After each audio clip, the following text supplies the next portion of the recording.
Stewart Rhodes, the founder and leader of the far-right Oath Keepers militia group, and 10 other members or associates have been charged with seditious conspiracy in the violent attack on the U.S. Capitol. These are the first such charges following the January 6, 2021 incident. U.S. prosecutors on Thursday charged Stewart Rhodes, the founder of the far-right Oath Keepers militia, and 10 other people with seditious conspiracy for their role in the deadly January 6th attack on the Capitol. It marked the first time prosecutors brought seditious conspiracy charges against defendants in the attack. The crime is defined as attempting, quote, to overthrow, put down, or to destroy by force the government of the United States. Prosecutors said that beginning in late December 2020, Rhodes used private encrypted communications to plan to travel to Washington on January 6, and that he and others planned to bring weapons to the area to help support the operation.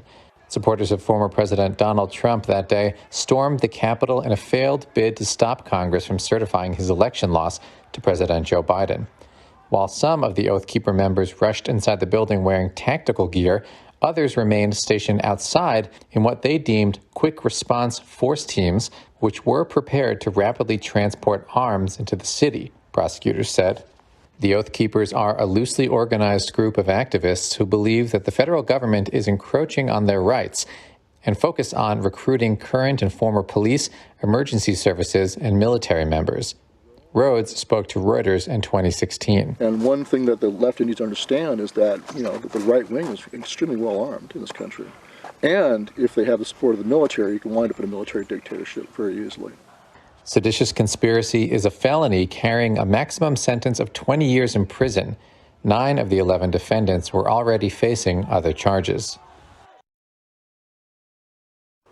All right, for more on this, we're joined by a former director, U.S.A. Homeland Security, and that is Dr. Peter Sharrell. A very good evening to you, and thank you so much for taking the time to speak to us. So this is the first time that the United States Department of Justice has brought a seditious conspiracy charge in connection with the riot. How do you view this development, and where do you stand on it?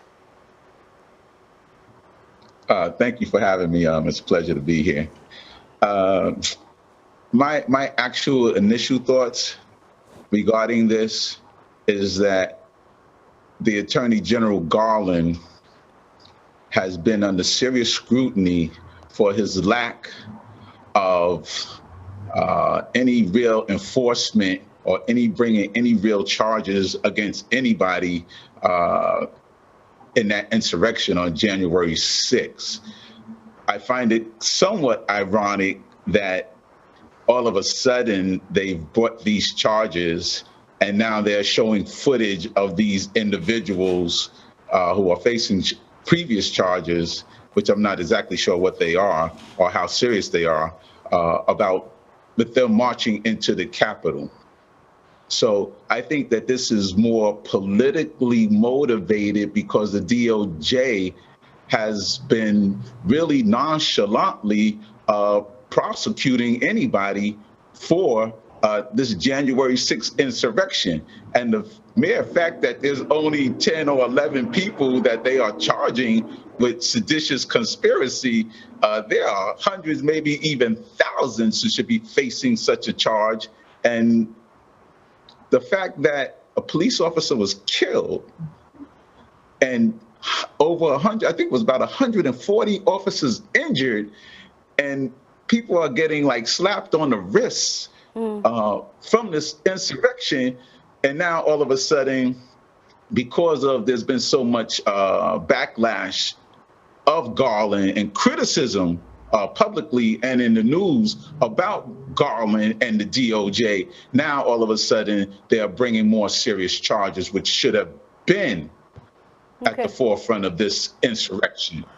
So I want us to take this piecemeal, and I'll come to what you mentioned, the fact that there were hundreds of people that were initially charged. We'll come back to that, but I want to stay with us. So Stuart Rhodes, he's the highest ranking member of the far-right group to be arrested, and he's being charged along with more than a dozen other members and associates of Oath Keepers. Does the indictment indicate a chain of command or hierarchy of influence that may reveal more about what actually happened on that day, who should ultimately be held responsible? I would say yes. He is not by any means a unintelligent individual. I just was listening yesterday that he actually graduated from Yale with a law degree. So he has the capacity and the wherewithal to engineer such an operation. And it's just incredible that they've been talking about the Proud Boys and different individuals, but they had never, for a whole year now, they've never mentioned anything about the Oath Keepers. And so I'm just wondering how much of this is politically motivated than just really investigation and trying to come up with the actual evidence to make a case for such a serious charge. So along that train of thought, so Rhodes did not himself enter the Capitol building on the day, on January 6th, but he is accused of helping put into motion the violence that disrupted the certification of the vote. So is it clear whether he was the final arbiter, or could he have been getting instructions or even suggestions from elsewhere? And how far up does it go? As you say, it is interesting that the Oath Keepers are being mentioned. Who else should be mentioned given what has come out in the past year? To be, there's this disconnect, and the two need to be connected, because the January 6th committee that is investigating this is also should be held accountable for their lack of really going after the real orchestrators of this insurrection. Even if it did not start out, which is even hard to even say now with this evidence, with the Oath Keepers bringing ammunition to this insurrection and being prepared for armed conflict, which is just incredible by itself. So now it gives really real credence to the fact that this was premeditated. And so the key would be, and I'm gonna try to help out the DOJ to find out if there were any direct conversations between the leader of the Oath Keepers and anybody from Congress, the chief of staff, and any other of the leaders of the Republican Party who orchestrated that. Because if you can put those two together, then you would have a real viable case. But it seems like the January 6th committee is real reluctant to go after any of the leaders in the parties regarding their role in this insurrection. And that's a problem. So we understand that the Oath Keepers themselves focus on really recruiting current and former policemen, emergency services, military members, and there's been a great deal of criticism against the security forces that they pretty much stood by and watched this occur, the breaching of the Capitol building. But you're suggesting that there could actually be those who are at the higher echelons of the political fraternity who may possibly be in association with or sympathetic, empathetic to the cause at large or on this particular day? Most definitely. I am not making any, my background is Homeland Security. And so first and foremost, and as I was campaigning in 2020 for presidency, I always was addressing the duality of policing in America.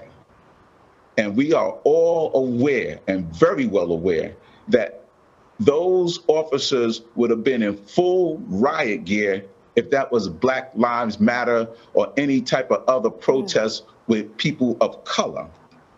And so for whatever reason, which is quite obvious, they always police and respond to the people who are not of color in a whole different, entire type of way. And because of that, this is why the insurrection took place. If they would have responded in the way, in full riot gear, the way they usually do when there's a protest with people of color, there would not have been an insurrection. And that is the truth of the matter. But because it was not any specific group like Black Lives Matter, who they deem a serious threat, who never go to any protests carrying AR-15s and armed like these individuals were, this is what happened. And they had to pay the price for that. And, you know, it's sad to say, and it's really painful that, you know, I wrote a book called The Life of a Black Republican in Trump's America, because many people know I am a Republican, but this party definitely has transformed and transitioned from the party who was responsible for the Emancipation Proclamation and the end of slavery to a party of pure white nationalism. And our democracy in America is in serious jeopardy. I was sharing that information when I was campaigning, and now it has come to total fruition. And in 2022, if they do not win, God help the United States of America. So let's look at this seditious conspiracy related to the involvement in the attack on the United States Capitol. What do you understand in your professional experience of what the accused are said to have done to a democratic state? Basically, it's almost elementary. They wanted Donald Trump to win. Donald Trump lost. And they were hoping to flip the Electoral College votes, because technically, for all intents and purposes, it was less than 100,000 votes, according to the Electoral College, that he lost by in that election. And he did amass 75 million votes. The most votes in any other election in the history of the United States of America, except for the amount of people who voted for Joe Biden. But according to the Electoral College, he only lost, and it was less than 100,000, might have been 70,000 votes. So this just goes to show how dangerous this right-wing, white nationalist agenda is in this country. And I want to talk about the gradients of danger in respect to the legalese. So seditious conspiracy is defined as attempting to overthrow, put down, or destroy by force the government of the United States.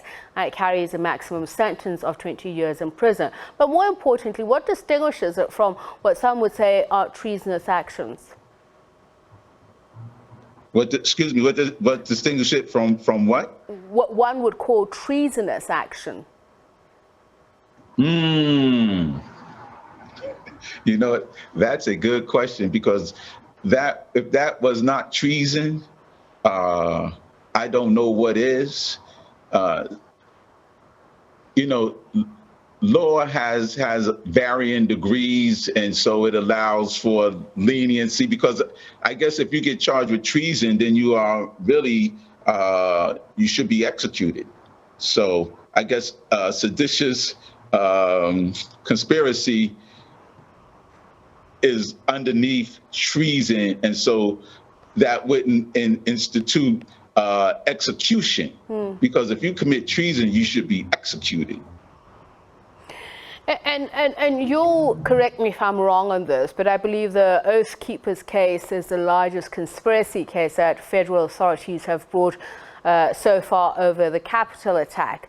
Are there cases from America's history recent or not, that can serve as precedent on how to proceed with this case.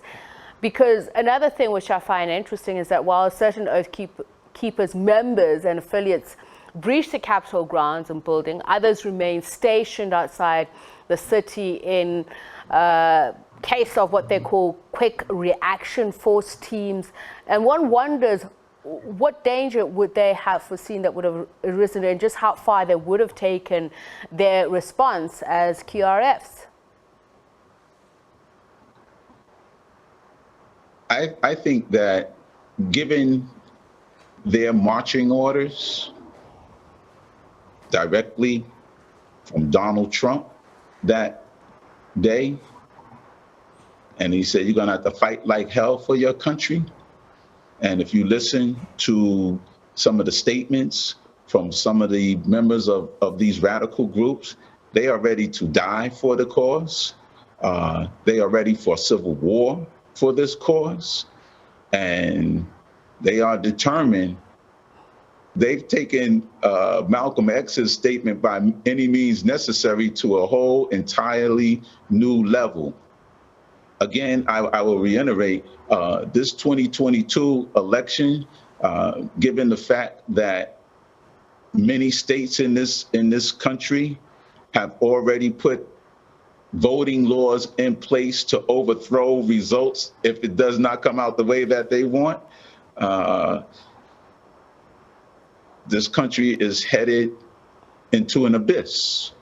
And there's no turning around. It's always been there, so to speak. But now it is like with Donald Trump and his associates and those who have financed his campaign with this alt-right agenda, which is very prevalent in this country, and the increase and rise of hate groups once Barack Obama became president was well known. But then again, the FBI and all these law agencies turned a blind eye to these individuals and these groups, because most of these white extremist groups are in our law enforcement and in our court system. And so there is almost no escape from this white nationalism permeating and purging this whole practice of, or this experiment they are calling democracy. So it's very interesting that you mentioned, the civil rights, Malcolm X, and what he would have done to really fight against segregation. And I'm wondering how much of the Jim Crow laws, for instance, have been dismantled in the American judicial system. The Justice Department has charged more than 725 people with crimes arising from this attack on Capitol Hill. But of those people, about 165 have pleaded guilty and at least 70 have been sentenced. I'm just trying to get a sense here of the battle ahead for the prosecution. And does the legal system take into account, as you say, the characteristics of the people who stormed the Capitol building, and what their intention was, and the kind of sentiments that they expressed on that day and continue to today? Yes, and it kind of reflects back to where we initially started. The DOJ, and with its sentencing of these individuals, has come under serious criticism by several major news outlets in this country, like MSNBC and CNN, just discussing Attorney General Garland's lackluster, nonchalant approach to the sentencing guidelines for these individuals from the beginning. I mean, there was one person who, when they first went to court, I believe it was a woman, who said to the judge, "I have to go on vacation. I can't go to jail because I have to go on vacation." And then one other gentleman was like, "I'm a stay-at-home mom," and so he released him. And so it really became a fiasco, because again, I reiterate, if this was any other group of color in this country, they would have got the maximum, the full, as I say, the full extent of the law thrown at them. If this was any other group of color, we've seen how the police responded in Washington, D.C. when Donald Trump decided to take his photo out with the Bible. Dr. How Sherrill, brutally and how they responded with tear gas, et cetera, et cetera. It's very interesting to hear you characterize the spirit of the law in the U.S. But we've run out of time, but I have to ask you this one last question. And this is what U.S. House Republican leader Kevin McCarthy has had to say. He declined a request to testify before the committee, calling the committee's work an abuse of power. And he's decided not to participate, neither with regret nor satisfaction. I'd like to hear your thoughts about this, those who do think the committee are abusing its powers, and if there's any credence to such statements. The committee is not utilizing their power when it comes to dealing with the upper echelon in government. They are giving them a pass. The fact that they have not decided to subpoena McCarthy speaks for itself. If you believe that he has information, or these other individuals have information that is very serious to this investigation, how can you not know whether or not you're going to subpoena him or not? Oh, we have not decided this yet? Really? So I don't even think they're using their power. And the fact that you can issue a subpoena and they just outright ignore this committee, and there's no response, or there's no seriousness, and the DOJ takes forever to decide whether or not they are going to even validate the serving of a subpoena. It took them, what, weeks, months before they even served Steve Bannon. All right, really do appreciate your time and the insights.